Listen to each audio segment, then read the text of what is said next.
schools were segregated, the movies were segregated, there was only one park, and really we were not allowed to go to the park. It was basically white only. The water fountains, was skimpy and ugly for blacks and normally not even cleaned out for us. I was put in the jail cell there must have been about 35 or 40 other black men in that jail cell. I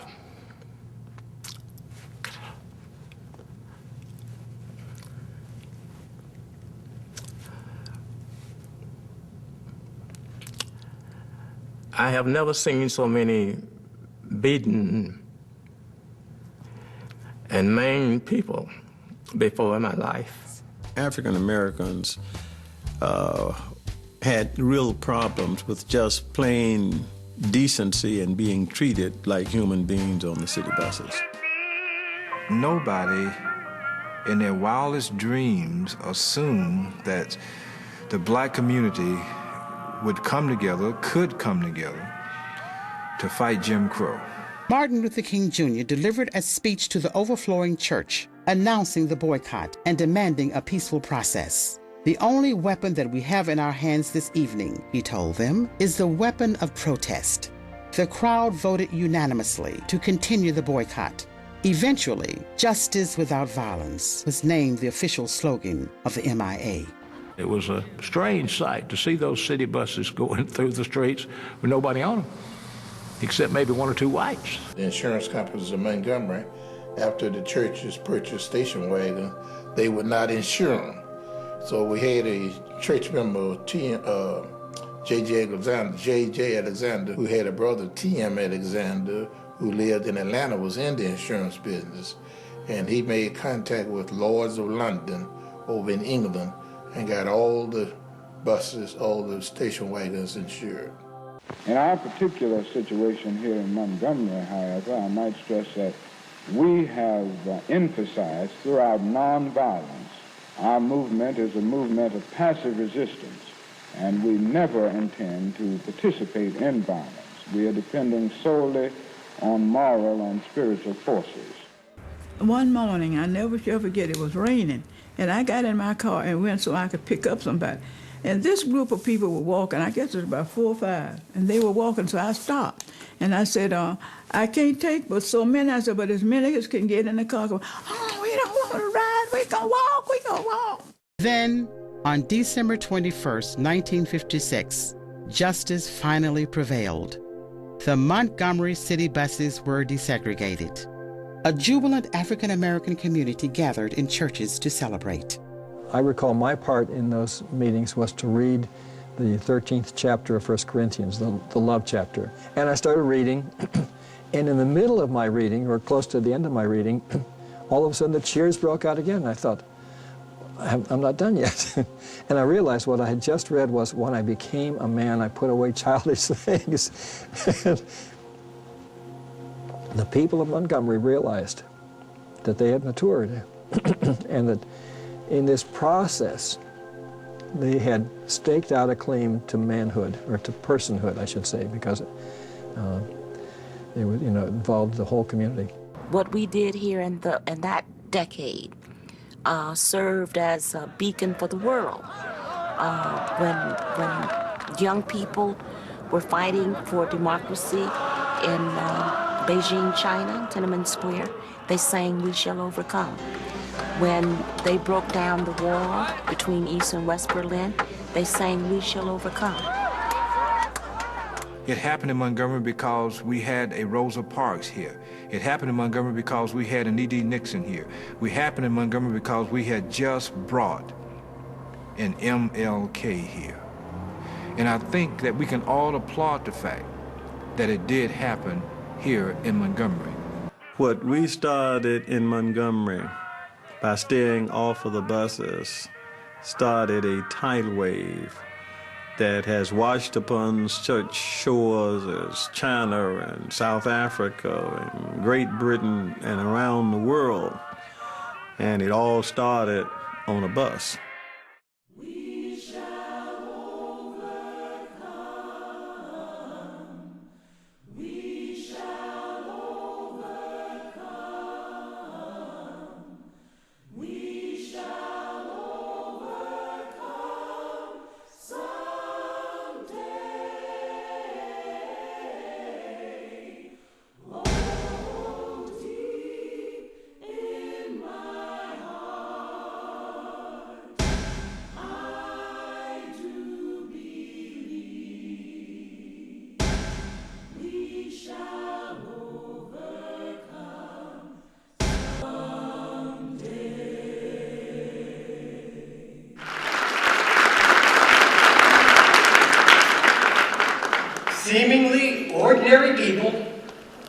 doing extraordinary things, and in the process, becoming giants.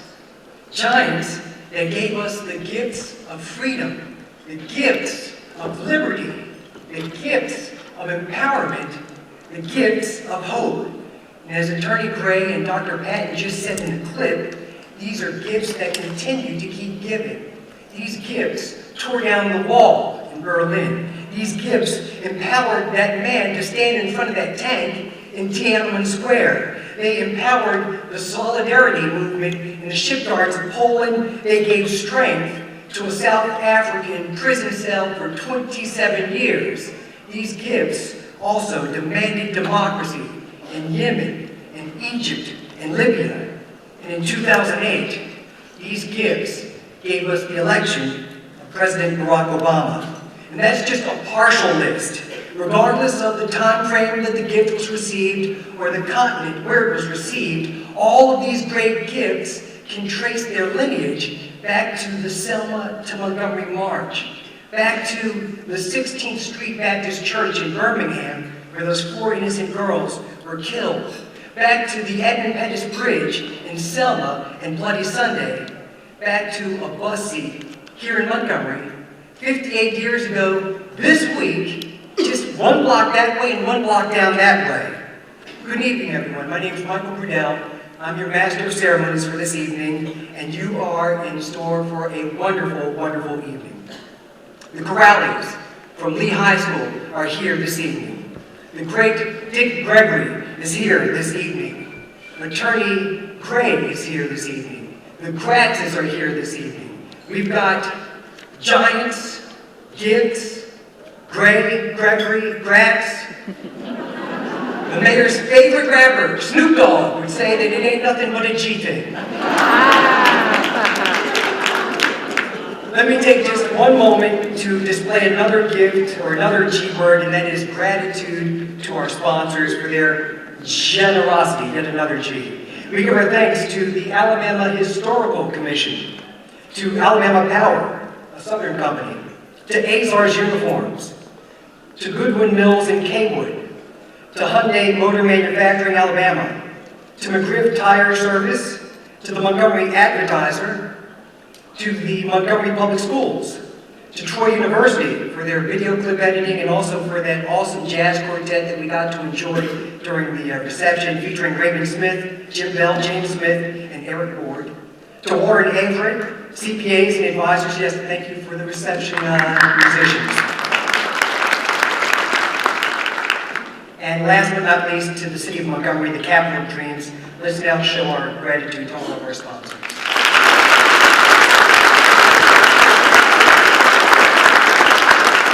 I need to give a quick word of thanks to Alabama Public Television. They allowed us to take excerpts from their documentary on the bus boycott that allowed us to show that opening video. It's called Justice Without Violence. You can buy it online, aptv.org, and see all of that great footage and hear other videos from 58 years ago. Also, speaking of gifts this evening, I wanted to share with you some generosity from New South Books. You saw their table outside in the ballroom. New South Books has received a donation of 50 copies of Reverend Gratz's book, White Preacher's Message. The book has been generously given thanks to the generosity of the Evangelical Lutheran Church in America, Southeastern Synod, Bishop H. Julian Gordy presiding. Now, underneath one of the plates at each table in the room is a special postcard. Congratulations to the people who are seated near the postcard. After the event is over, you can go out to the New South book stand, and Mayor, is it there? I tried to put the hook up for you. There we go. Also, in 1997, Attorney Gray and his family established the Tuskegee Human and Civil Rights Multicultural Center that showcases Alabama's civil rights history. New South Books is generously giving 1 copy of Attorney Gray's memoir, Bus Ride to Justice, to everyone who donates $50 to the center to advance its educational work. Bring cash or a check to New South Books outside after the ballroom, and you can get your book. a white preacher's message and the Bus Ride to Justice, along with other titles that are pertinent to the civil rights movement, are on sale at New South Books. Alabama's leading independent book publisher. Our thanks to Randall Williams and Suzanne LaRosa for their generosity. Now, let's start the program. Ladies and gentlemen, please welcome to the podium the Chief Executive of the Capital Dreams, Mayor Todd Strange.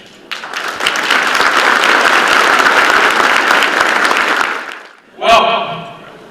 I know you'd like for me to have said that and then say enjoy your evening.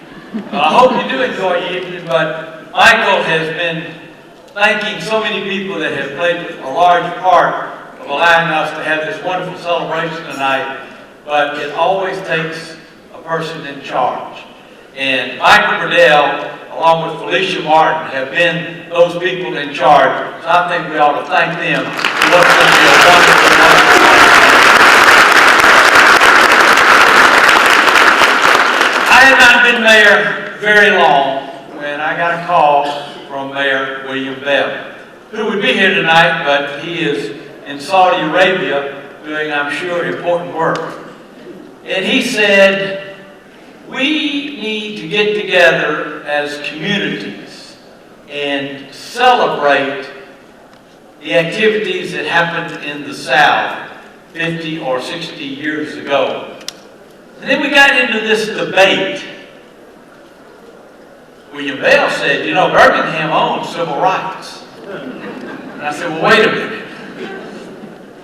I'm not going to acknowledge the fact that Birmingham civil rights and Montgomery civil rights and Selma civil rights and Tuskegee civil rights and Memphis civil rights and Atlanta civil rights are any different.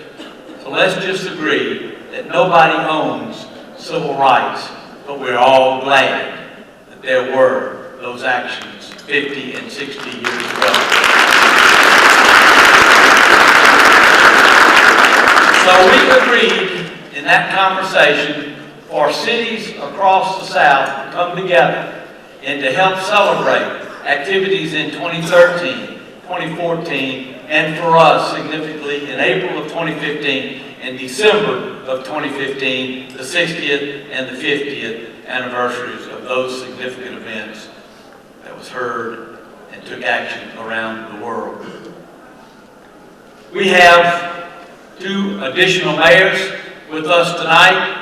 Anytime I start introducing people, I'll leave out judges, I'll leave out legislators, I'll leave out captains of industry. So I'm just going to ask if the chairman of the Montgomery County Commission, if the mayor of Tuskegee, and the mayor of Selma, Alabama would all stand up and receive our thanks and welcome.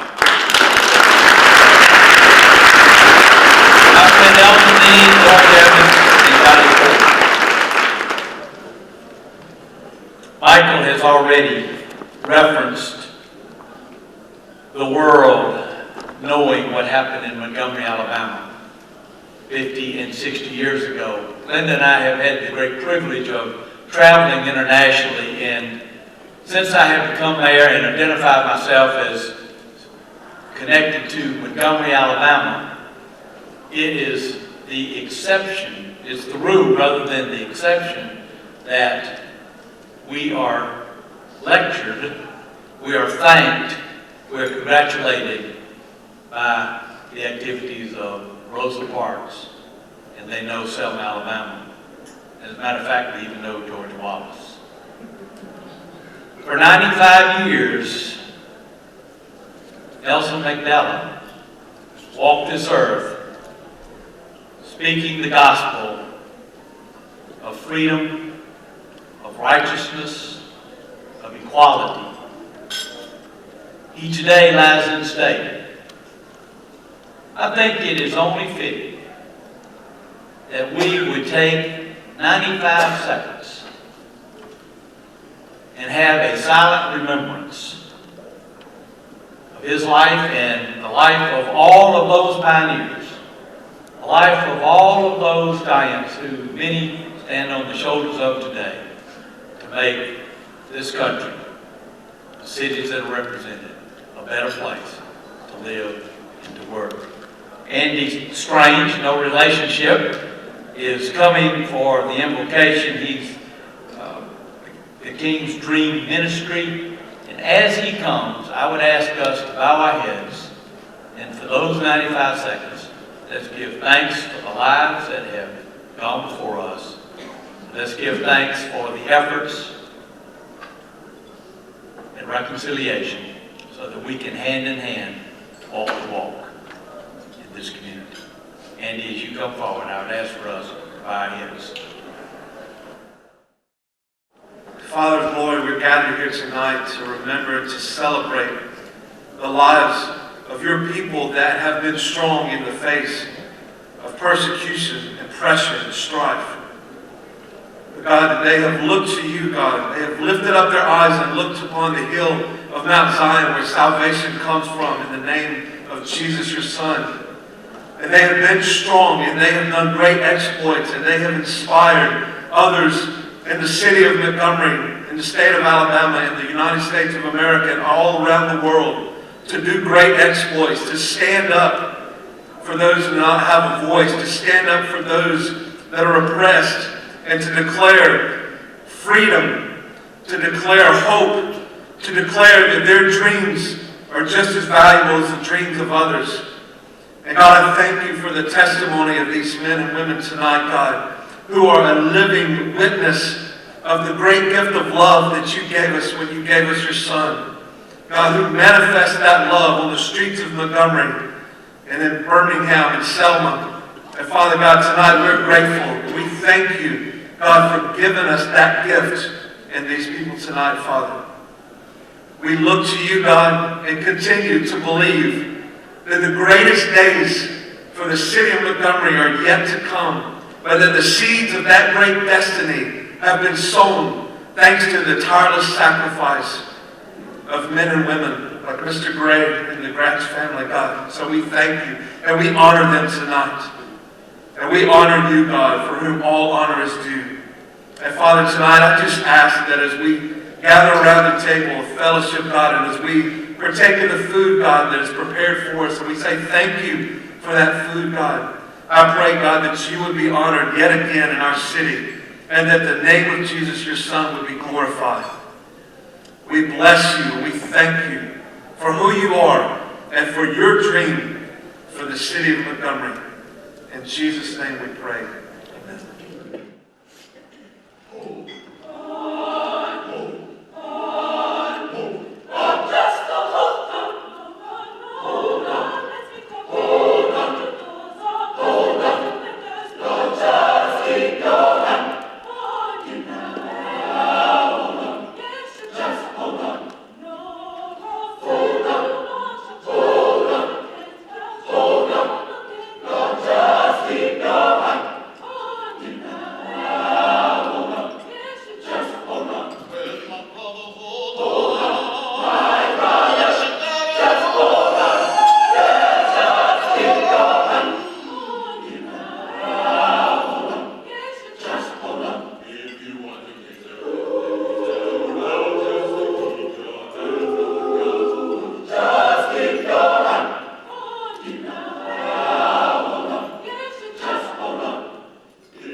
Never forget, one night I was on one of those nationwide television talk shows, right? So I mentioned the fact on the show. I don't know why the government bugs my phone. Guy got very uptight. He said, Dick Gregory, I defy you to get on a nationwide television show and accuse the United States government of bugging your phone. What evidence do you have? I said, I got the evidence. He said, well, what is it? I said, anytime a black cat in America can owe Bell Telephone $12,000 and they don't cut the phone off, it's tapped. We're making progress. 20 years ago, the light-complected Negro had it made. Today, it's the dark-complected Negro, simply because of government contracts. In order for big business to get good government contracts today, they have to hire Negro and white on an equal basis.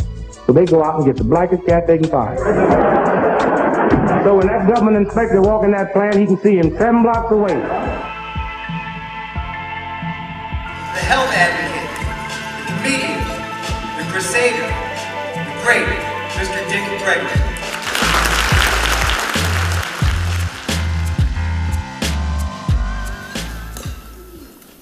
Thank you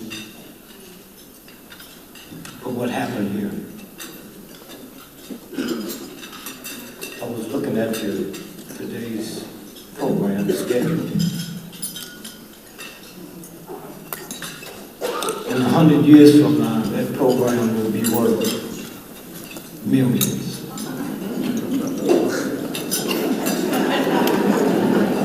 Yeah, they laughed at Picasso and them when they couldn't sell their stuff because nobody cared. And now they're worth hundreds of millions of dollars. And so for those of you who have put this together, we say thank you.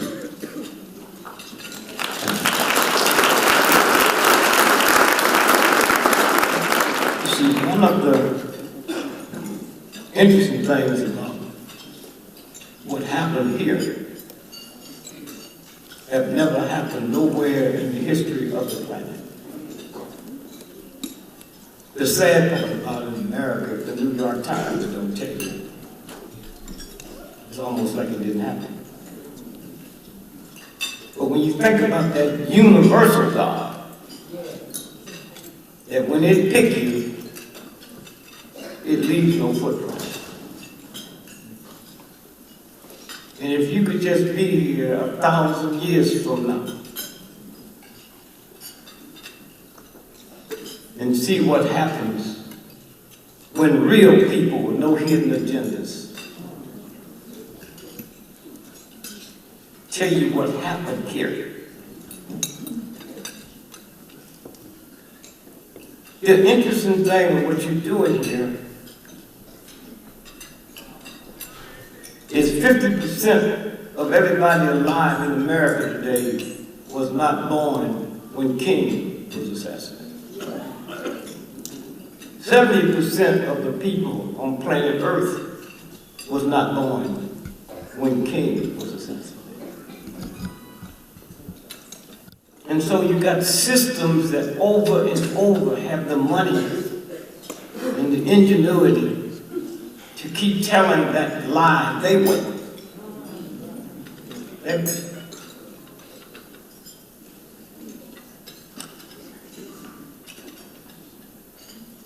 I remember when I first came here, and there's almost no words that can describe the fear. The fear. Coming into a state, a city, that if somebody threatened to kill you or blow up your house, you can't call the normal people because they probably ones made the call. Think about it. In this America, is America the beautiful? A white man that would dare join, something could happen to you. A white person teaching a black person in America how to read and write, that white person would be killed. And the reason you can't feel it is the beauty of that movement. The strongest two people in the history of America has always been the black woman and the black church. The black woman and the black church. The Catholic Church and all them big white churches had all that power, they wasn't there. A couple of priests and a couple of nuns were there.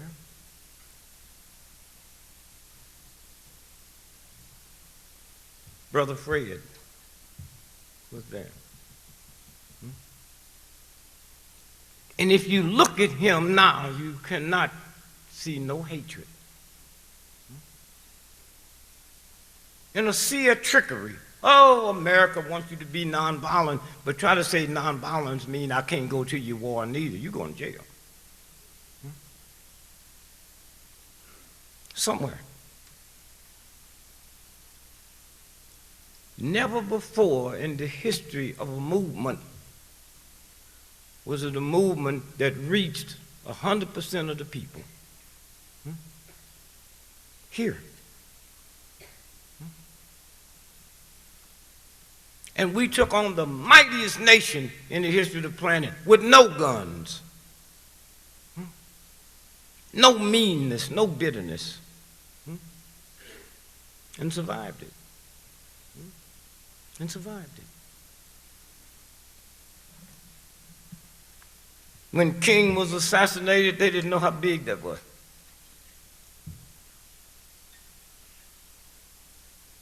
When King was assassinated, he was the most hated person on the planet.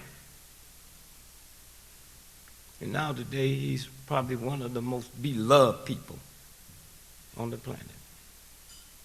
There's certain things you can't stop. My gun bigger than yours, come on, but when you throw them guns away and just come out here, the same universal God that created the Germans also created the Jews. The same universal God that created the slave owner created the slave. And that's where this thing is on its way now. Poor Obama. Oh, wait, first let me apologize to white folks.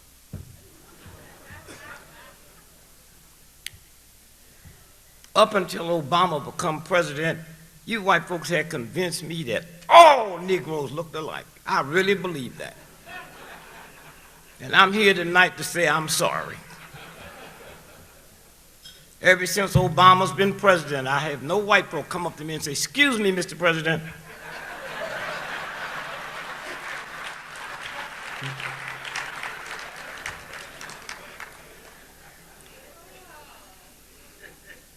So I thank this movement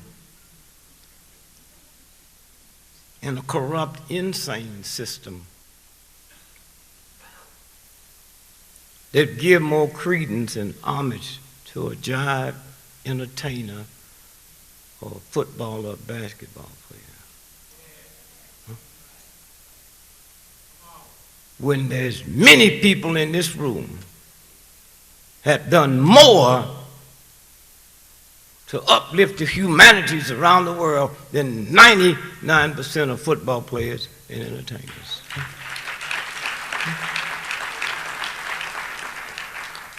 And somewhere when you black folks woke up and stop all that craziness, how come the entertainers don't pool their money? They're not business people, they're jive entertainers. That's all. And there's no race of people in the history of the planet decided they'll get liberated through entertainers or athletes. Liberation is in here. Liberation is being honored today. So we say thank you for what you were able to do in this little bitty old town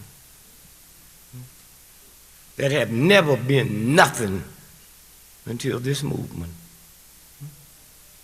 People all over the world had never heard about Montgomery.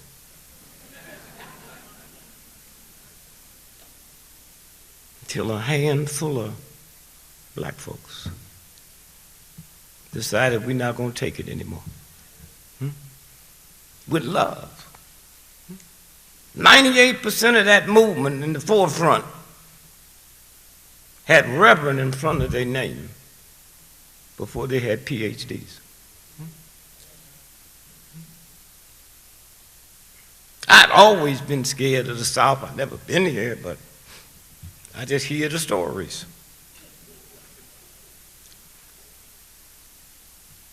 And I was one of the hottest things in the history of show business, and I got a call. Come down. And fear is a mess. I said to my wife, I said, well, I guess I really thought I would be killed. The great part, when I look back now, I came anyway. I came anyway. And I found something. I had a .357 Magnum in my house. And didn't know through my ignorance that a gun and a Bible in the same house, you just canceled out the Bible. Have all your fun you want to have. Talk about your Second Amendment, all you want to talk about. I go all over the world.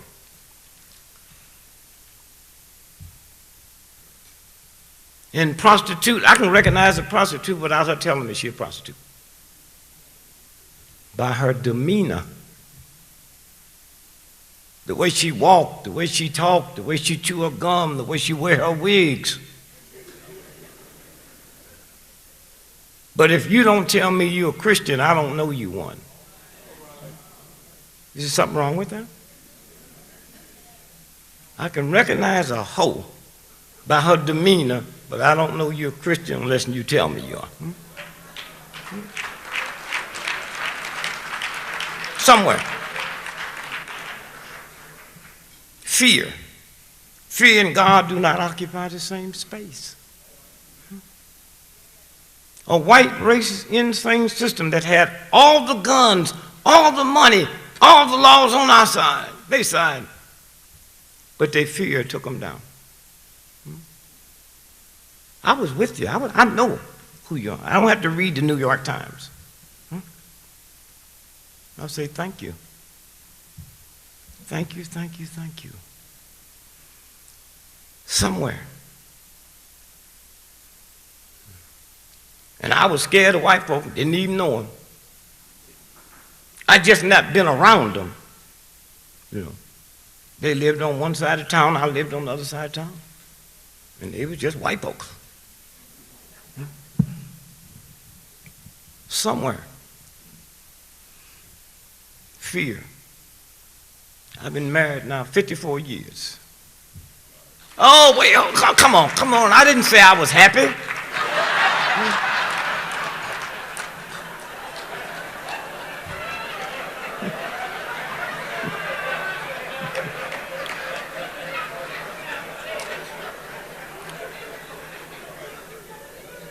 Somewhere. And the greatest problem I had with my wife's fear, she was scared of debt. When are we going to pay Sears and Roebuck? When we get some money. Sears and Roebuck, though, I wasn't going to pay for that stuff when I got it. Sears and Roebuck, some of the most powerful white folks on the planet. Sears and Roebuck. And you think you can trick them? My wife said, how you know? They know you weren't going to pay. Because on the back of the application, they said, who's going to pay for this? I said, your mama.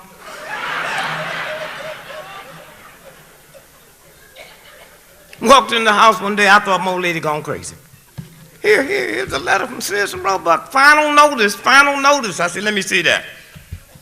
Final notice. Thank God we won't be hearing from them no more.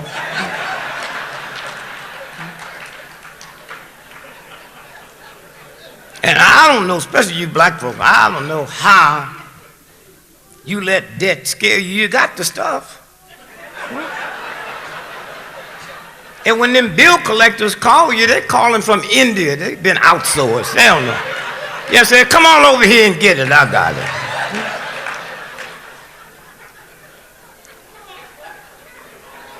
And a lot of you black folks, now white folks might do the same thing, but I don't know about white folks. A lot of you black folks would tell your children to say, "You not home." Anytime you teach a child a lie for you, they'll lie to you. And then bill collectors call me, I just pick up the phone. "Yeah, Dick Gregory, this is Dick Gregory." They don't know what to do. They've been trained, you're gonna say you're not home. So when you say you're home, they got to run to the computer. What do you say when they say they there? So he comes back to the phone and says, "This is not you." I said, "Boy, how old are you?" 22.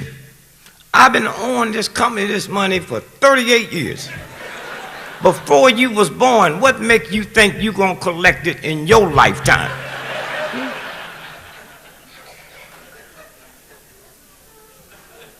If you play your cards right, you can retire on this account.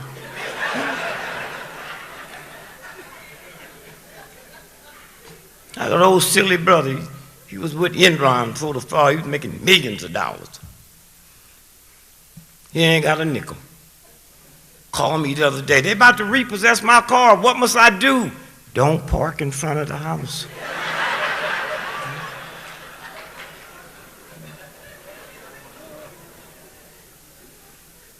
And things is changing so fast. I mean, there was one time black folks and white folks, they didn't know each other. And you black folks, you ought to stop lying to these white folks, because they believe you. Ain't no different in black folks and white folks. You know that's a lie.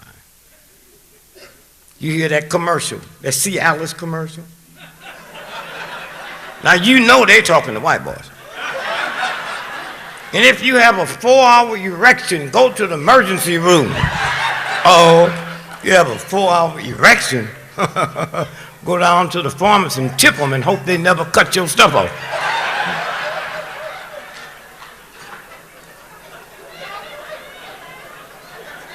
Yeah, 4-hour erection, that's called a treat where I come from.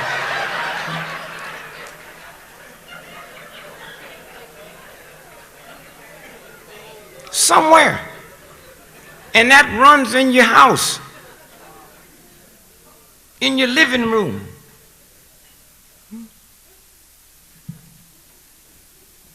Children, everybody look at it.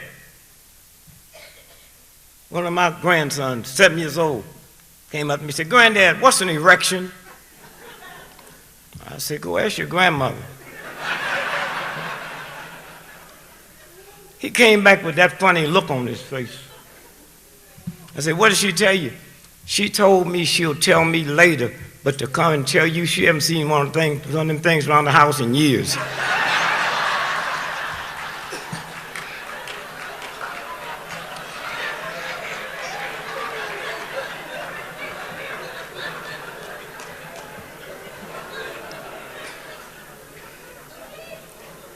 There is a difference in black folks and white folks. Just go out to the airport. I just don't understand how you white folks let them people take advantage of you at the airport. And that's all white. 99.9% of people at the airport is white folks. Now, if you got a problem with Greyhound, bring it to me.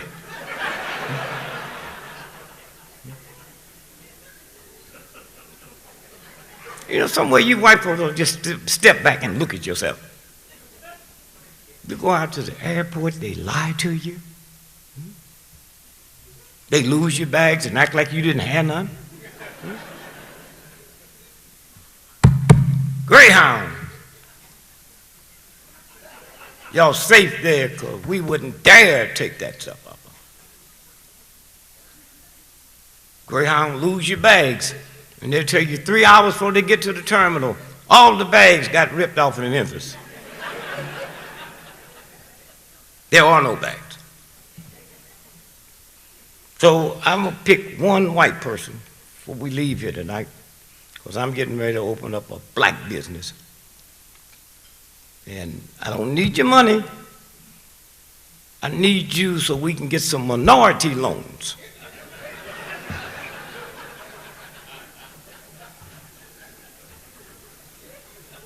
And it's going to be a black airline called Tamika Air. Our motto is, we leave late, but we get you there on time. And we're going to be a good Christian airline. We're not selling no whiskey on Tamika Air. You bring your own whiskey. We just sell the setups.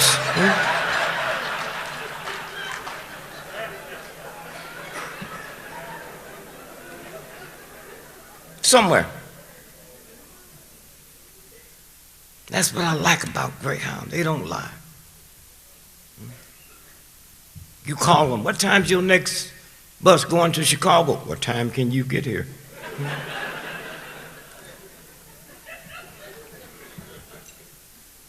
Damn airplane have a wreck. They say, well, the government inspectors is coming in and we should know something in 3 years. And y'all go in for that. You'll buy that. Greyhound, they don't play that. They had a big wreck 4 years ago out in Arizona. That bus went 7 miles down the embankment. And they handled it all the way different than the airlines. Airlines have said, we're not going to release none of the names until the next of kin is. The next of kin was with you.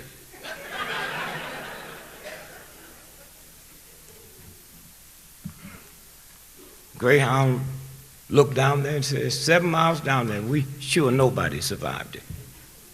So don't ask about it. They're all dead.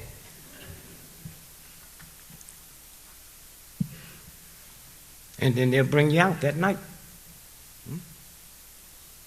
You wait 12 years for the government to finish telling you what happened to the airline. And then you got to go hire a lawyer that gets 40%. Greyhound don't play that. Greyhound said, Miss, your husband, we're sorry about that. Was he on the bus? Yeah, okay, I'll take your word for it because we're not going down there. And they'll reach in their pocket and take out their checkbook and give you a check for $12 million. And the hardest thing for you to do is go to that funeral acting like you say it.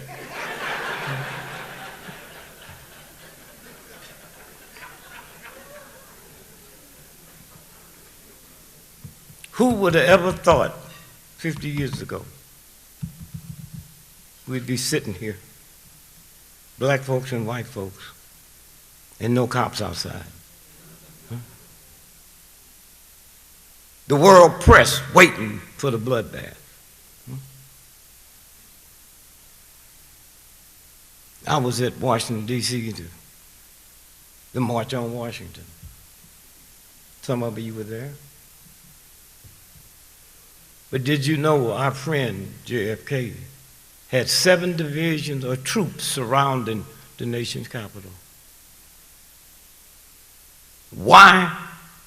Because that white mentality, if someone do to us what we've done to you, we'd burn it down. We don't have that mentality.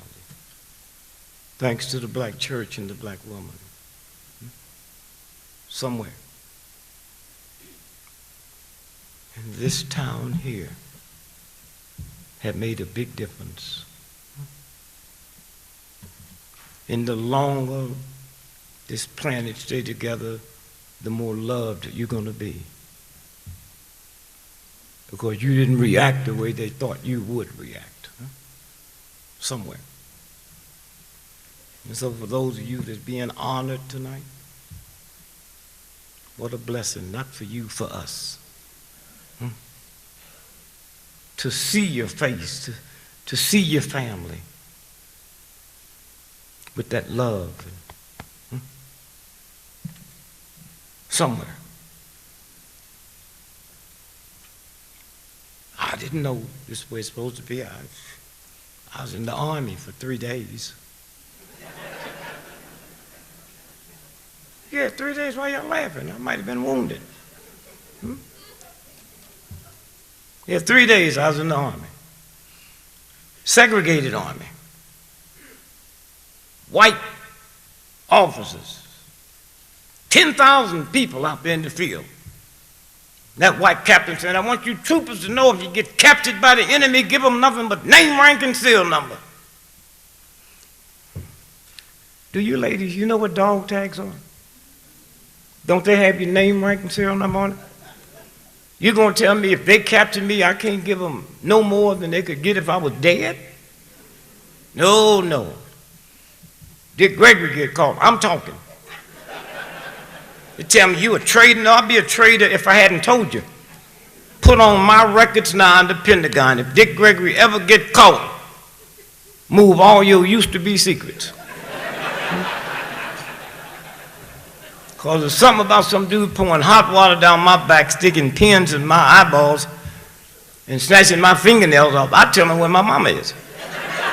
And she don't understand that. When that hot water hit her back, she'll understand.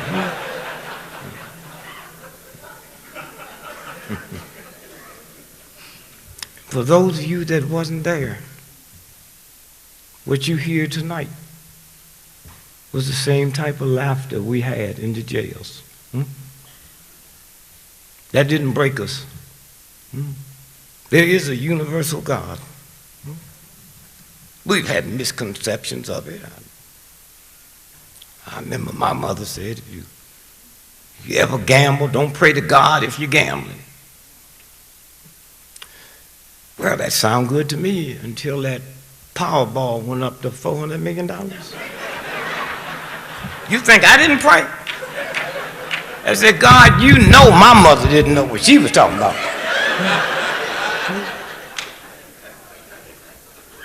The Powerball tonight is $400 million, and I showed God my ticket. Because I got a stupid brother paid to win, but he ain't bought no ticket. I said, boy, you looking for a miracle. Yeah, I'm honest with God when I be praying. I said, God, now I'll be honest, I'm not talking about winning with no 12 other people. See, I think I can do that without prayer. I want to win all by myself. And God, you know my heart. You don't have to ask me if I win what I'm going to do. You know me. Now, God, I want to be kind of honest with you. I don't think I'll leave that black woman. But God, you know I ain't never had no 400 million at one time. People look different to you when you got big money. I can see myself walking in the house and I say, Lil, what's wrong with your back? You know I've had this hump in my back ever since we've been married. I just saw it today there.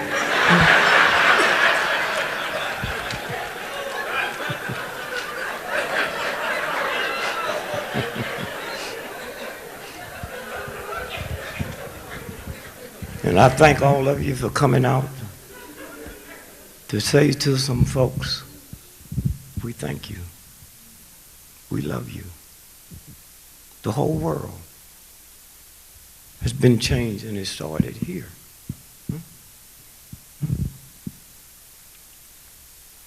And white folks knew it. Them dumb, ignorant Ku Klux Klanners. They were saying 7 years ago, you let those Negroes vote, they'll be in the White House.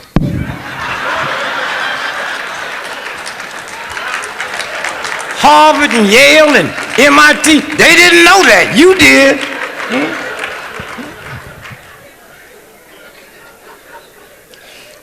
And I'll be honest with you white folks, I pray every night, God, if I could be born over again, let me be born white. You white folks are the luckiest folks on the planet. When you finally get a Negro president, you get a behaved one.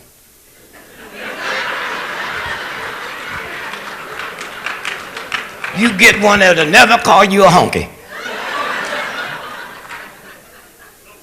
You get an educated, went to your best schools. And one thing, if you don't learn anything else out of Obama's presidency,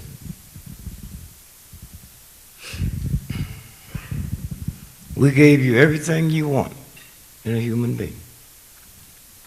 We apologize, and yet you treat him as if though He was a wino, can't read, can't write thug. Huh?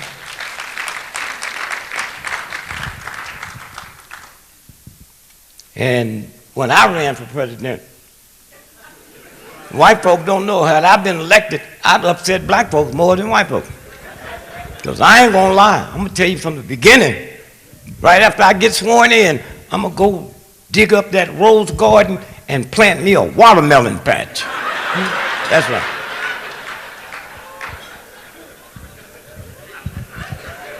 Every day at 12 noon, we'd be sitting on the White House balcony eating watermelon and spitting the seeds out.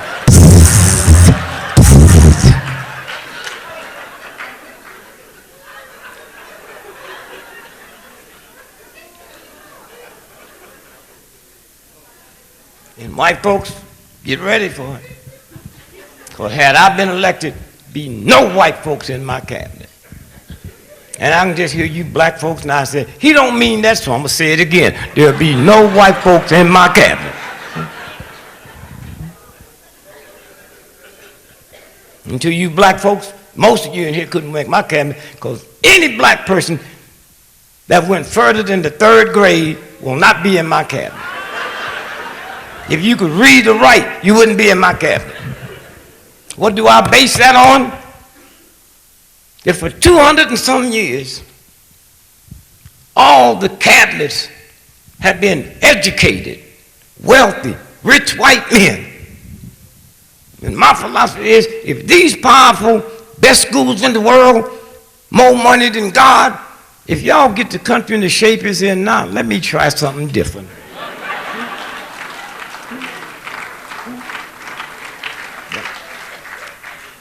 Yeah, my Secretary of Defense be my cousin, Jabbo Jones. He can't read, he can't write. And I can just see you white folks now with the NBC. Jabbo? Now you the secretary, what do you plan on doing about defense? Say, first I'm gonna fix it, then paint it.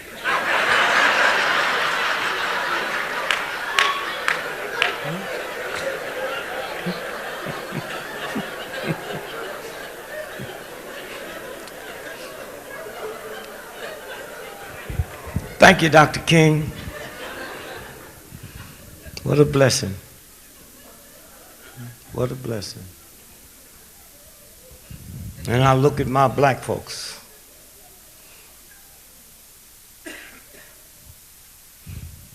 Now take your children to Disneyland to see a rat that have never gone to King's tomb. And had it not been for his death, you wouldn't be welcome at Disneyland. So I just say, thank God that these young folks is changing around. And don't nobody give a damn how you feel about you young black folks. Oh, the rap this and the rap that. See, you like who you want to like, black folks. Oh, you was crazy about James Brown. Well, James Brown, didn't he say, shake your money maker? What was he talking about? That universal life giver that the universal God gave you so you could produce another God, and when you call it money maker, it means you selling it. That's what he said to you. And that didn't bother you. Shake your money maker. James Brown said, I'm black and I'm proud. I'm black and I'm proud. That boy used to press his hair so much.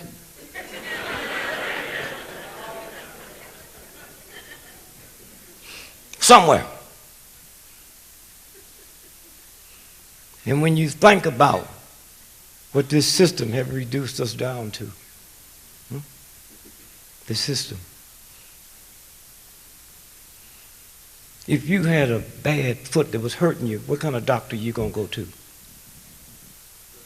Yeah, did you go to special school?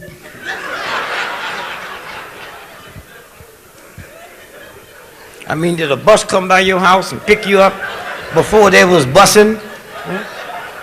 No, I'm just asking, if you had trouble with your foot, what kind of doctor would you go see? A foot doctor, huh? That wasn't hard, was it? You got trouble with your eyesight, what doctor you going to? Eye doctor, right? Well, do it say something to black women when you walk down the street and go in a place called Beauty Parlor, to reduce you down believing you ugly.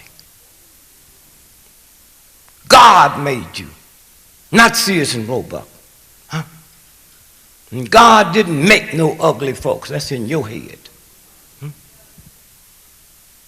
And you white folks, y'all might be surprised because you ain't around black folks, they be doing different when they're like, oh, she got good hair, she got bad hair. Now what you really mean is God gave you good hair and gave her bad hair. Awful thing to blame on God. Huh? Awful thing to blame on God. Good hair, bad hair. Somewhere. And so here it started changing. Not at Harvard. Not at Yale, not at Morehouse. Huh? And now you can see things changing now. They don't tell you about it in the paper. Those of you old black folks who have children that's been to college and got all kind of PhDs, if you didn't know about it, nobody would know because the New York Times not going to tell you. I see it in my house. I got one daughter, got 2 PhDs from the London School of Economics. Another daughter, she's the bureau chief for all sex crimes and murders, 15 and down. That's my daughter. How did she get there? Started from this town. Started here. Y'all run around talking about, I did this, I did this, I did, please. Somewhere. And so we just say thank you, not just those of you that's being honored. The great thing about here, y'all know who they were. Many of them dead, but you know who they was there. We didn't have to look at NBC or CBS. And if the folks that really want America to function, I wish they was here tonight, 58 years later, to see what can happen.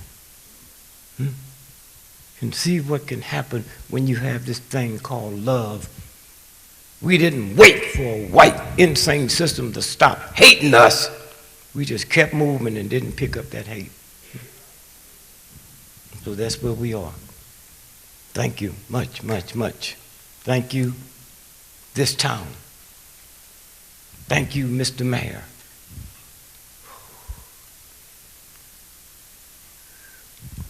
And I'm so happy I can come here and see a white mayor that'll come up here and say what you said.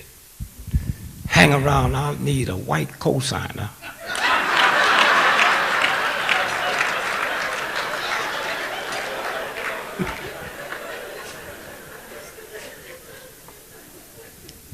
We thank you and understand it's about that universal God. Steve Jobs, one of the richest white men in the world, Steve Jobs. When he died, he had $300 billion in his personal checking account. You hear me? And he couldn't make 58 years of age. I got an old drunken uncle in St. Louis. Can't read, can't write, cuss all the time, drink cheap wine. And he 101.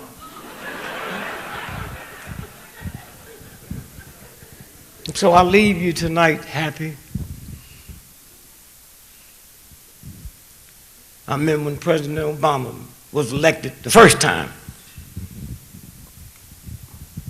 I get a call from the Secret Service. And a lot of times you black people get calls, y'all try to act important and talk different. I go right into my ghetto bag.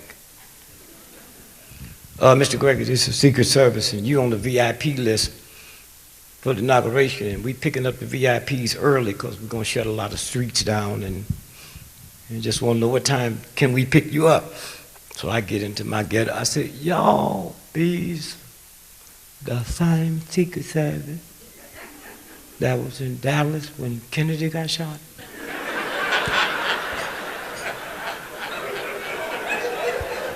No, I'll get there on my own.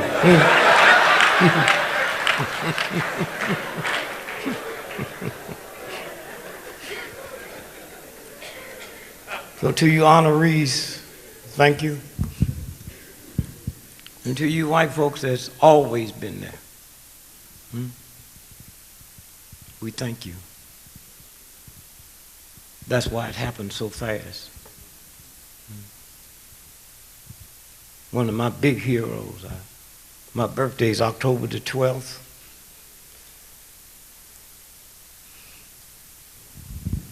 Every October the 12th, I go to Harper's Ferry to wrap up in John Brown's spirit, a white dude. Had it not been for him, the world wouldn't be the same. One man. Harper's Ferry is where the United States government made their guns and their ammunition. And he went there to take him some. He carried 26 people with him, 5 blacks. As Frederick Douglass goes, "No, you're crazy, man." He carried his 2 sons with him for my liberation. Now, I ain't gonna lie to you. I love the ghetto. I'll die for you in the ghetto. I ain't gonna live there.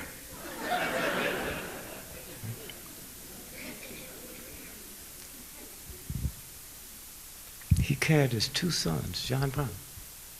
I go back to 16th of October every year. That's the day it happened, the raid. And I go back on the 2nd of December. That's when they hanged him, John Brown. And I'll leave you with this so you know who you are. When he was walking up to be hanged, white dude yelled at him, "What you got to say, nigger lover?"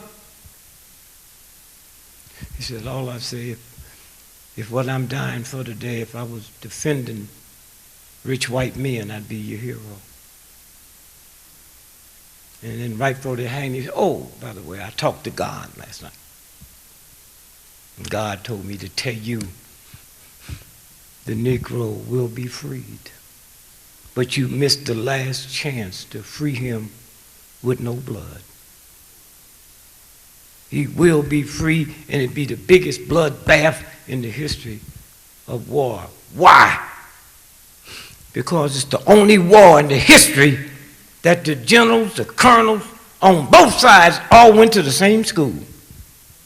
West Point, they knew each other's strategy. That's why it was such a bloody, bloody war. Thank you, John Brown. And thank you, not just you, women and men. Thank this town, this city. Something happened here to bring people together. And it made it happen all over the world. So I say thank you. God bless you. And I love you. Thank you.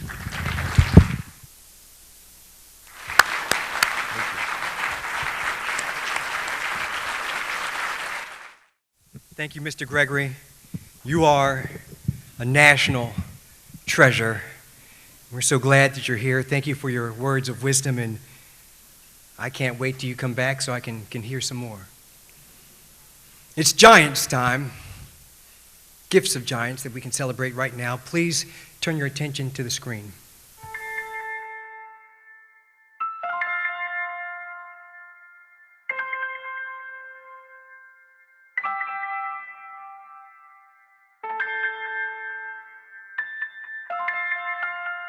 There is no way to describe that meeting on the 5th of December in 1955. It was electric. From the very beginning of the day, when people were walking to work by the thousand and almost nobody was riding the buses, there was a sense of excitement. And to see people just striding along with their heads up high and smiles on their faces, it was delirious. We had the only integrated swimming pool in our backyard. We had a big tractor tire and a tarpaulin in the middle of it and filled it up with water. We had wonderful times. Sleep in the middle of the night, 2 o'clock in the morning. There was a loud sound outside the house, and Jeannie and I sat up in bed, startled, and Jeannie said, "My word, it's another bomb." Went from room to room to make sure everybody was okay. Mm-hmm. And we were glad that the baby was crying, because that kept my mother occupied and out of trouble. As a matter of fact, when we started moving outside, looking around to see how much damage had been done, people from all over the neighborhood gathered there in our front yard, and we kept tripping over something in the driveway, and the power was out because the lines had been snapped off, and somebody had some matches and lit a match, and we all leaned over to see what we were tripping over, and it was another bomb. 11 sticks of dynamite in a container of TNT, and that bomb had not exploded. We had people come to the door fussing at us about being Northern agitators and that we ought to leave and all that. And this nice, handsome young priest came by and was very friendly. And then he said, I appreciate what you all are doing, but I want to tell you, you really need to leave. He said, I grew up in the South, and I know that eventually they're going to kill you. And you really need to leave. Alabama State College at the time played a pivotal role in the genesis of the civil rights movement. Here this evening from ASU's National Center for the Study of Civil Rights and African American Culture are Dr. Janice Franklin, Dr. Dorothy Autry, and Dr. Howard Robinson for a special presentation. Good evening. On behalf of the National Center for the Study of Civil Rights and African American Culture at Alabama State University, we are indeed honored to make this very special presentation to members of our extended family, Reverend Robert S. Gratz and his beloved wife, Jean Gratz. Reverend and Mrs. Gratz are people of faith first, humanitarians, and in addition to these extraordinary attributes, they are courageous civil rights champions who have sacrificed much for civil and human rights, as well as reconciliation.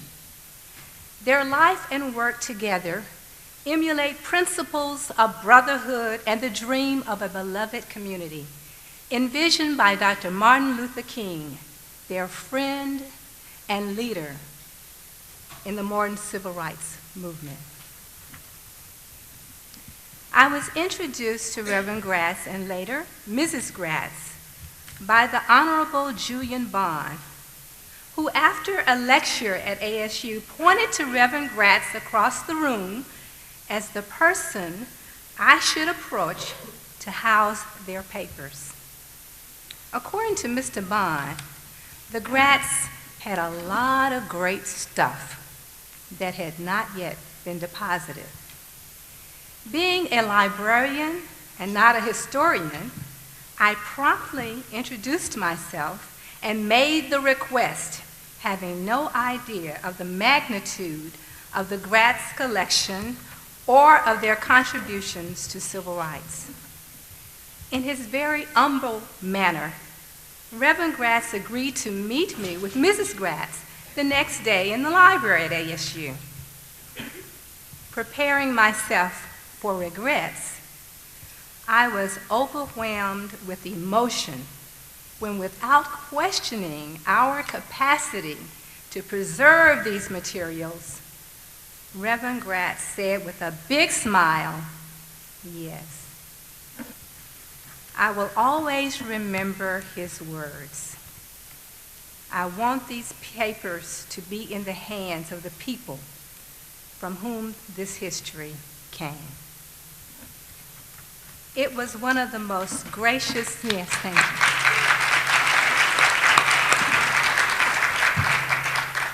It was one of the most gracious acts of kindness and humility that I had ever experienced in meeting world-renowned people. Later, as a campus speaker, Reverend Gratz apologized for the sufferings of the African American community, and he left us with his heartfelt statement, saying with conviction that it was our struggle as African Americans that taught others how to be Christians. From that moment forward, the Gratz have demonstrated their sincerity to all of us, becoming university ambassadors, consultants, the namesake for our symposium on civil and human rights, tour guides, neighbors living on our campus, researchers, patrons, and even student participants.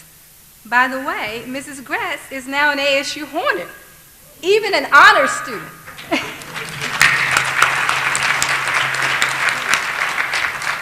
Through their own example of walking hand in hand across campus, dressing alike lovingly, engaging our students, speaking to international visitors, and just being our family. They are honored and loved by us all for their very lonely walk of courage and their very Christian stand for justice and nonviolent social change. At ASU's National Center, we will teach, exalt, and preserve the historic legacy of the Gratz for future generations to come. We thank them tonight, and we are honored to make this special presentation.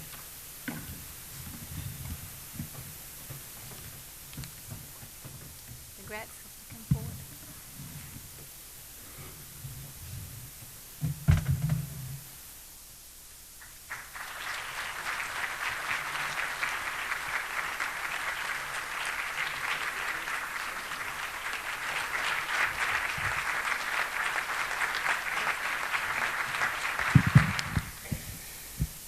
We are deeply moved by this generous gift, and it's hard to speak right now. We're so moved. But let me just mention a few things, quick things. One is that Jeannie and I have trusted our Lord to guide and direct our whole lives and our ministry for many, many years. And He has always been able to open the doors for us to go where He wants us to be, and to close those doors where we are to stay out.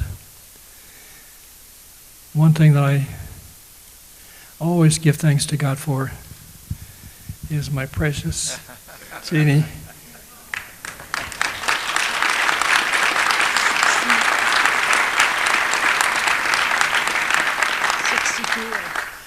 We have been married now for 62 years. Have you been happy? And we have been happy with Mr. Gregory. I want you to know that. And if any of you are still around, in 13 more years we'll celebrate our 75th wedding anniversary. You're all invited. We'll come right back here. And one more quick thing. Something I've said over and over and over again. We get credit for doing some things here in Montgomery, but the real secret, the real key to the success of Montgomery was those 50,000 mostly nameless black people here who stood together, who walked together, who dared the officials together, who offered up their lives as a possible sacrifice. Those are the giants who need to be recognized tonight. Congratulations. Now, for the second time this evening, we're going to be treated to the talents of the Lee High School chorales under the direction of Mrs. Brenda Shuford.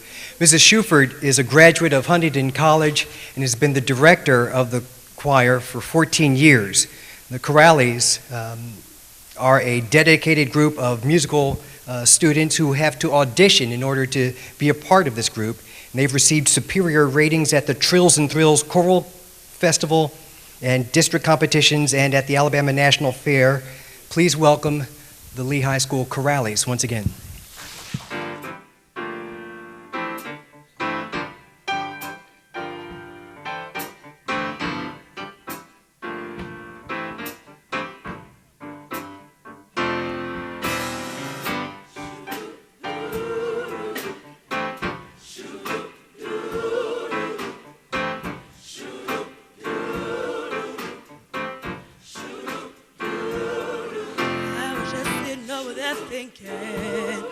Looking over my life, and you've been so good to me. When I was down to my last day, you made a way for me. Every time I said you brought me from mighty long way.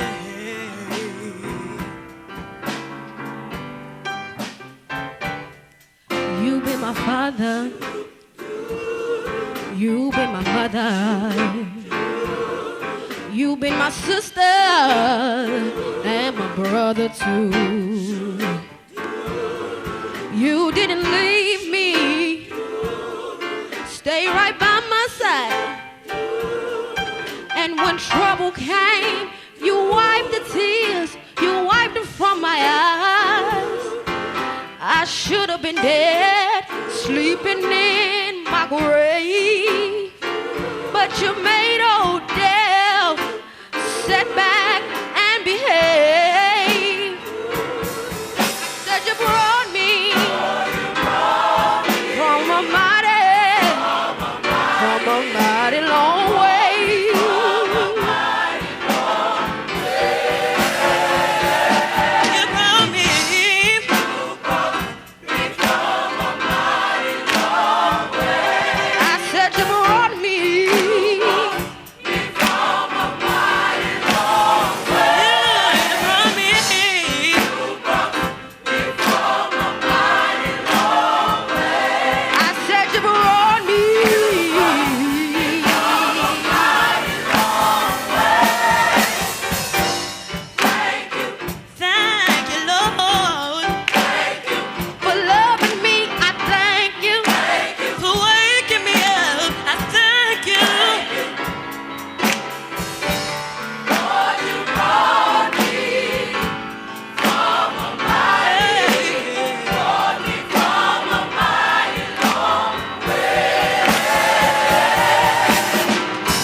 They remind me of my own choral career when my director wanted me to sing solo.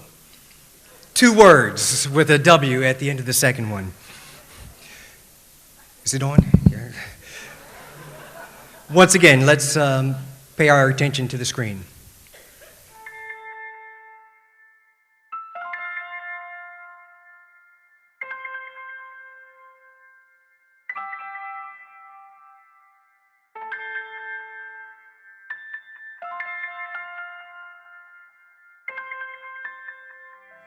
I made a secret commitment while a junior at Alabama State. Get enrolled in school, in law school, finish law school, come back to Alabama, take the bar exam, pass the bar exam, and destroy everything segregated I could find.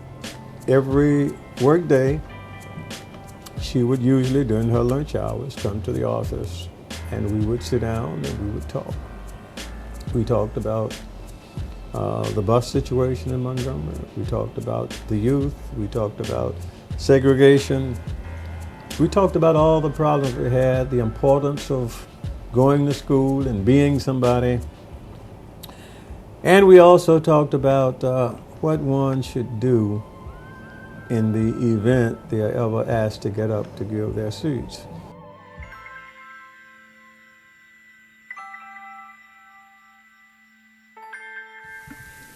It is a pleasure and I feel privileged to have been asked to speak about one of Montgomery bus boycott, civil rights legend of 2013, Attorney Fred David Gray.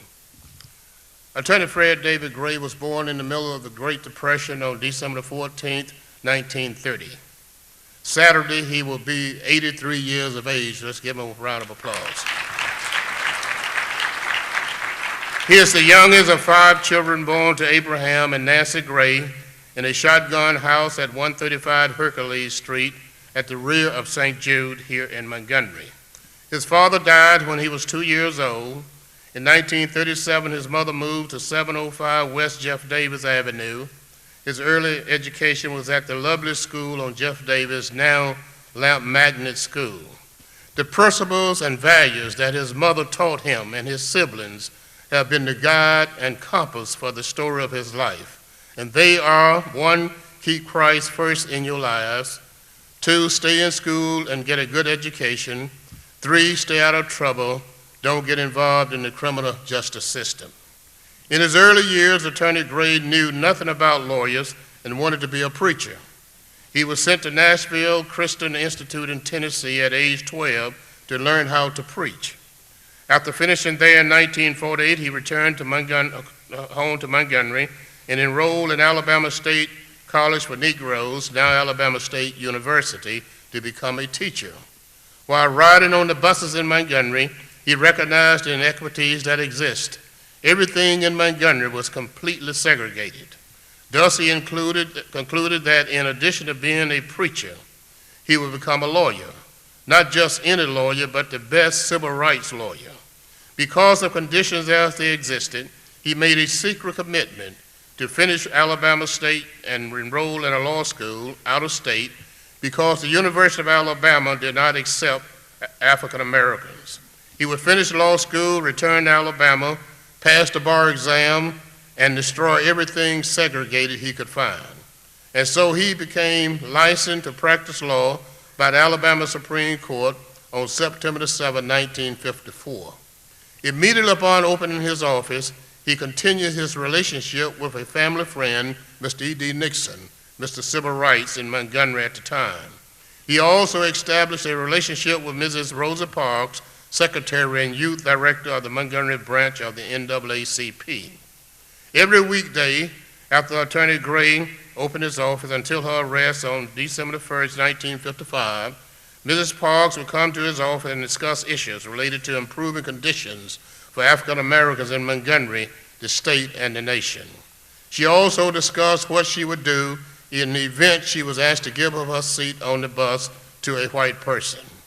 On the afternoon of December 1st, 1955, Mrs. Parks' question was answered. On her way home on the bus, she was asked to give up her seat, but refused. She was arrested and retained Attorney Gray to represent her. After Attorney Gray conferred with Mrs. Parks, Mr. E.D. Nixon, and Ms. Joanne Robertson, the decision was made to end the problems on the city buses by filing lawsuits and staying off the buses until African Americans could ride on an integrated basis.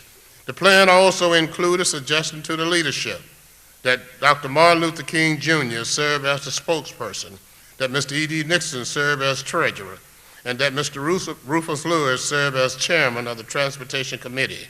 The young lawyer would be the attorney for the movement. Mrs. Parks was tried and convicted on December 5, 1955, which was appealed to the Circuit Court. African Americans stayed off the city buses. Dr. King was introduced to the city, county, nation, and the world. His place and that of Mrs. Rosa Parks became secure in history.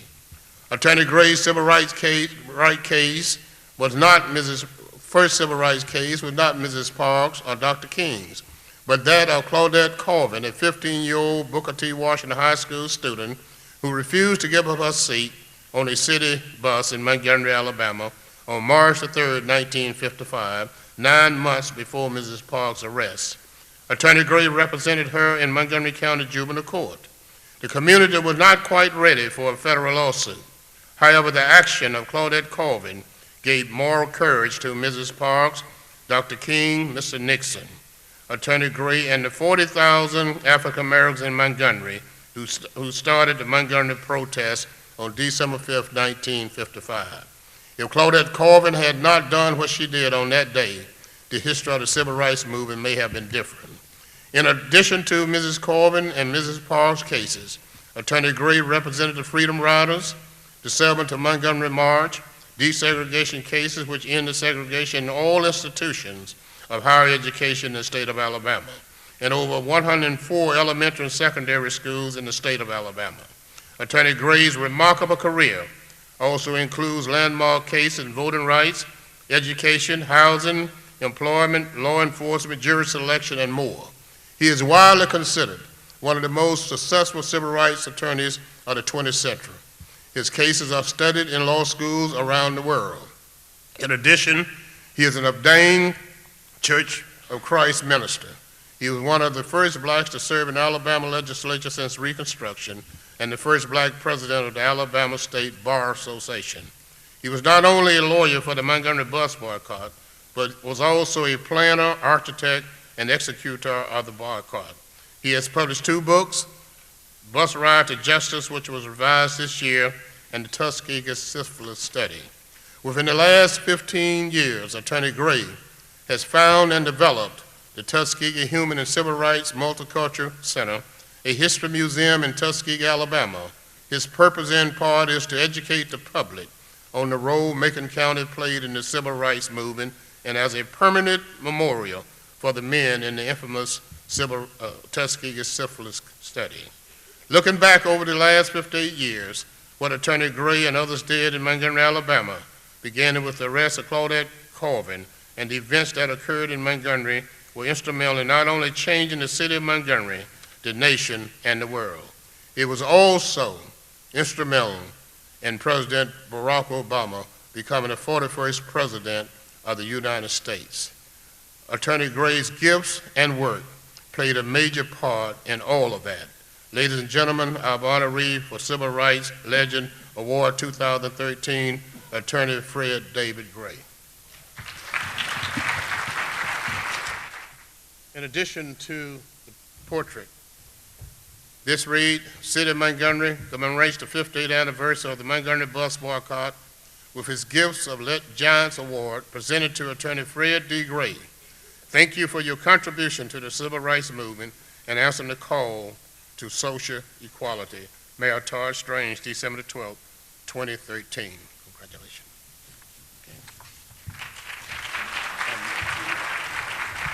There you go. Now we can do it. How about that? Does that work?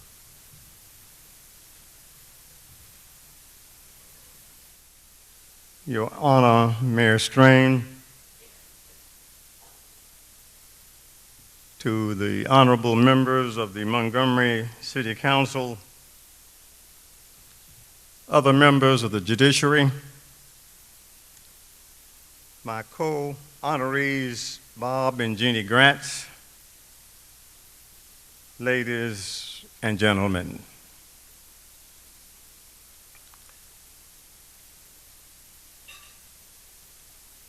I'm almost speechless, and very seldom I'm that way. But when we came from Tuskegee, and we came a little earlier, and my granddaughter Destiny drove us down, I told them I was going to take them on a little drive. We got off of the interstate at Union. We drove up to Court Street. We turned right on West Jeff Davis Avenue, and I told them this is the street that I lived on, but not this part. We drove down to what used to be Goode Street, now E.D. Nixon, and we passed by Carver Court, and I showed them where Mrs. Parks lived. Then we went by Holt Street Church of Christ, where I grew up, and then by Holt Street Baptist Church, where the first Mass meeting was and where my first wedding took place.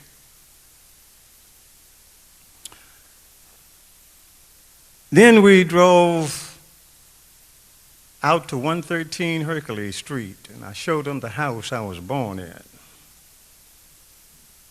And on what was Roosevelt Street now has been changed, where my uncle lived, and the church is now there.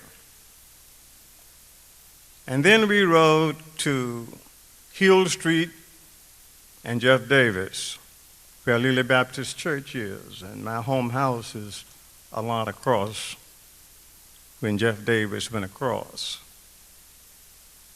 Then we went up Day Street and Greyhound Street, where I had my first job shining shoes.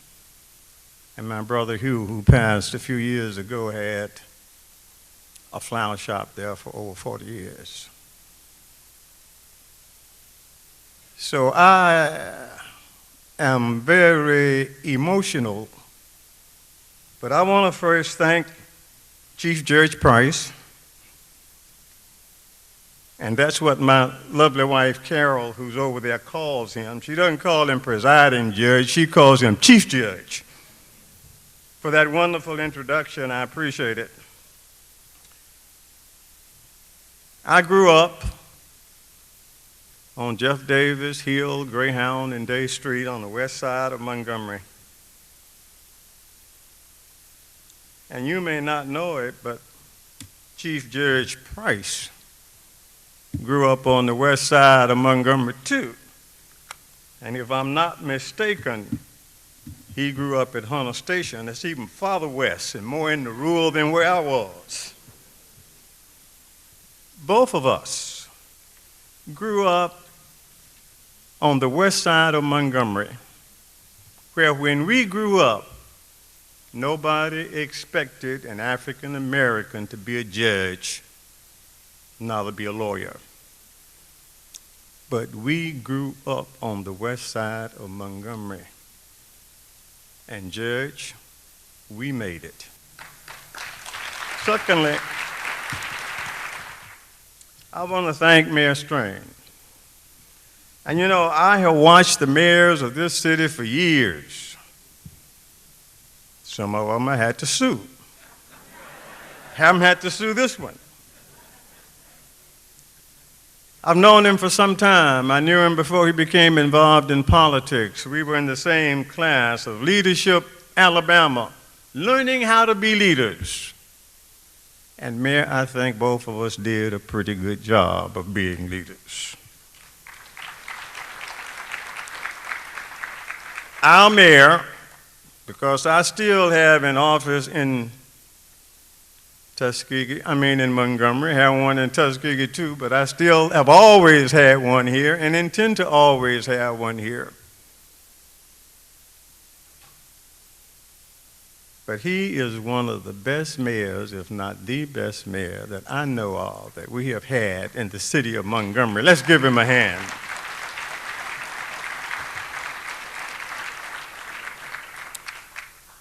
I want to thank my co-honorees, Bob and Jeannie Gratz. They are a lovely couple. I've known them since the beginning of the bus boycott. That friendship has lasted over the years. My first wife, Bernice, and I had a boycott wedding. And we were married on June 17th, 1956, in this city in the middle of the bus boycott. It was an integrated affair. Bob Gratz was one of the groomsmen in our wedding. Thank you, Bob and Jeannie, for your friendship over the years.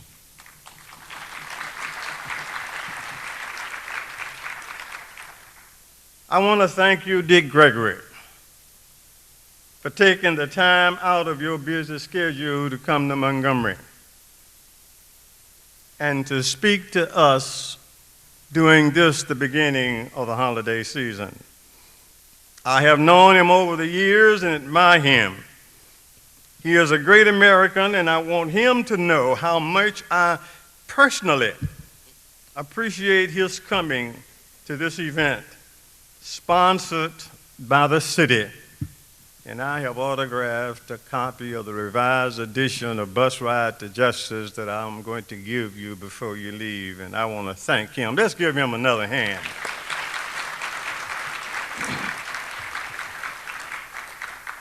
There are several other persons, and I know I must hurry. I need to acknowledge, I'm happy for my wife.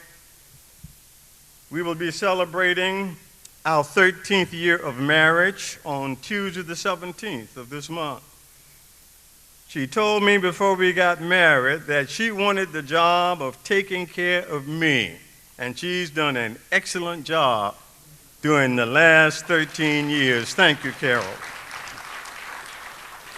My children are here, Deborah, Vanessa, Fred, and Stanley. Their spouses and our grandchildren are here. My brother-in-law, Elbert Hill, and I believe Wilbur Wilson is here. I have nieces, a niece and nephews who are all here, and many friends who are here, and we thank you all for coming. I want to thank my legal staff who are here, and I saw Ernestine Sapp someplace back there, and my longtime best friend and a partner with me for over 30 years, Solomon Sayers over there. Let's thank Solomon.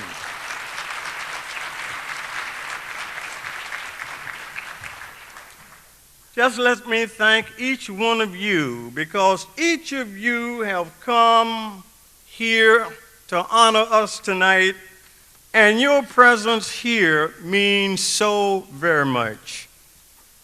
I must mention just a couple of other persons, and then I'll be through. My oldest brother, Hassan, who's now 93, could not come.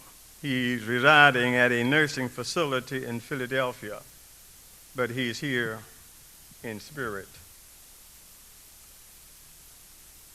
I am confident and would like to acknowledge some other persons who wish they could be here, but the Lord has called them.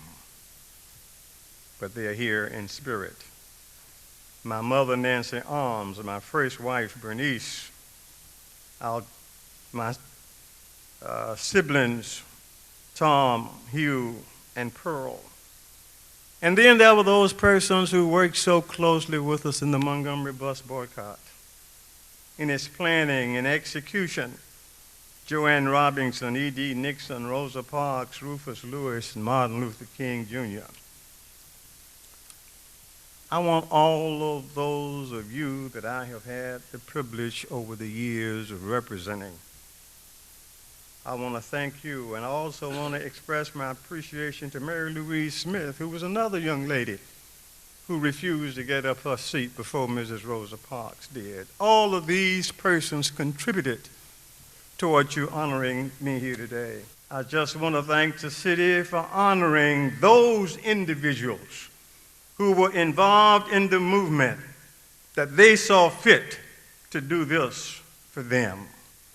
It means that the city of Montgomery today is a far different city than it was on December 5th, 1955, when the Montgomery bus boycott started and when Mrs. Rosa Parks was convicted in the recorder's court of the city of Montgomery. I am mindful, however, of what the Apostle John said in John, the chapter is 4, and the verse is 44, which says, "For Jesus himself testified that a prophet has no honor in his own home. While I'm not a prophet, neither am I a son of a prophet. However, I am honored that the city of Montgomery, the city where I was born, educated, given an opportunity to grow and to make a contribution by assisting others to obtain their constitutional rights. I thank you, the city of Montgomery, for what you are doing here tonight. While I am appreciative for the progress that the city made since September 7th, 1954, I recognize, and I hope you recognize, that the struggle for equal justice continues. I said to our young people who are coming along now and who have greater opportunities than we had, you must take advantage of those opportunities. If you do, you can be whatever you want to be. The city of Montgomery is a wonderful city, a wonderful place to rear and educate your children.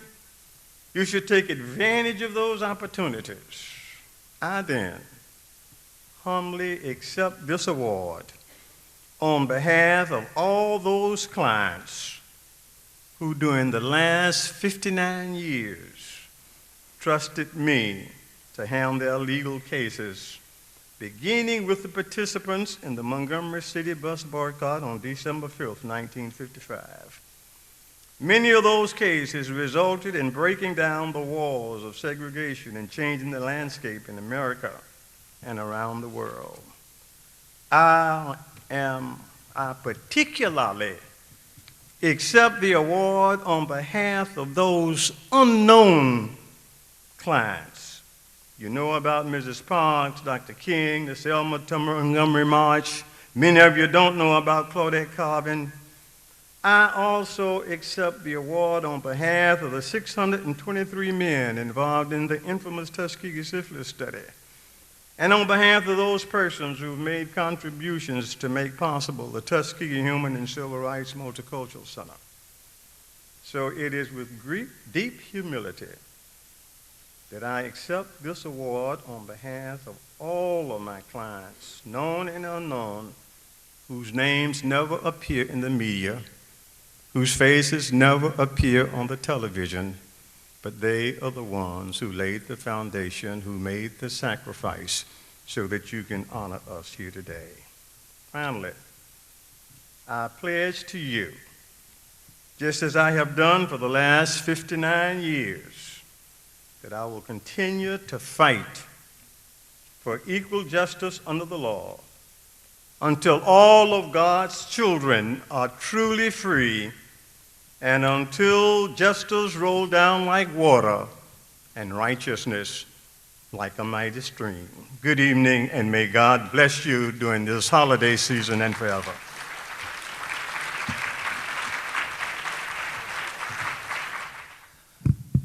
I know the hour is late, but I know that you, as I have enjoyed this great evening, Dick Gregory, we are so grateful for you, as Fred Gray said, for you to take your time here at this Christmas holiday season to come be with us. Your words were an inspiration to me and to others that have been here.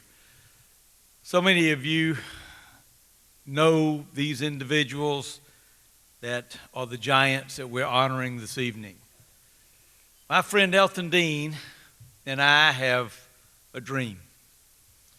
Martin Luther King had a dream, and that dream is becoming reality. And our dream is that we can walk together, arm in arm, hand in hand, as we go down the path in this, the enterprise we call Montgomery, and that we walk from Selma to Montgomery to Tuskegee, and we walk to the freedoms that we enjoy today because of the actions that took place 50 and 60 years ago. The chairman of the County Commission, Elton Dean, would like to bring you a word of welcome as well.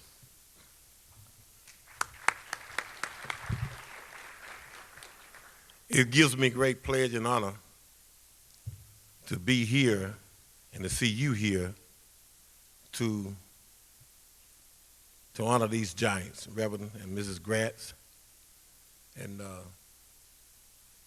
Dr. Gray, who say he was born and raised on the west side. My dad, Willie Dean, was one of those guys on the west side with them at the time. During the bus boycott, I was 5 years old. But I know the history of what happened. I know the history of what these giants went through. And I would challenge other young people in our public schools, private schools, or whatever to know what these giants have gone through. And when you see all the videos and see all the things and read all the books about what they went through, it'll bring tears to your eyes, because people of the day don't make those ultimate sacrifices like these people have made the sacrifices in their lives. I was raised a couple of blocks from where Mr. and Mrs. Gratz's house was bombed. So I know the story. We had a lot of bridge builders. We got these honorees, but what I want to do right now, and I don't mean any harm, Mr. Mayor, I want all the black politicians to stand.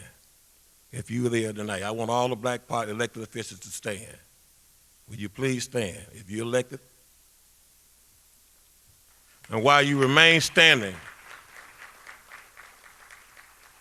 I take the pleasure, Reverend and Mrs. Gratz and Dr. Gray, on behalf of these politicians, to thank you, because if it was not for the struggles that you went through, we would not be where we are today. So on behalf of all these black elected officials, it wasn't about us. You all built the bridges. So collectively, we want to thank you for the struggles and the bridges that you built. Thank you. And I cannot leave from up here. We got two honorees here tonight, but we have some other people here tonight, one in particular, who have fought struggles in the Montgomery area, who not afraid of anybody, stands short, but his thoughts are tall, always been a visionary. And he's been a friend of Dr. Gray and a lot of other people around here. And he's the cause of a lot of people being voted in, because he took a stance on a long time ago. Dr. Reed, will you please stand? Will you please stand? So on behalf of the Montgomery County Commission and my four other teammates, I thank you for being here tonight on this very, very, very special occasion. Reverend Gratz and Mrs. Gratz, thank you. Dr. Gray, thank you.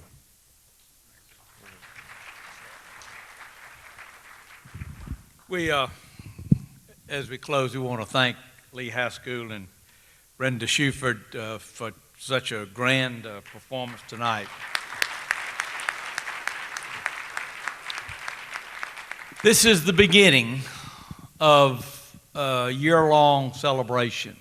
As we roll into 2015, we will be celebrating along with Selma in the April time frame. There will be walks from Selma.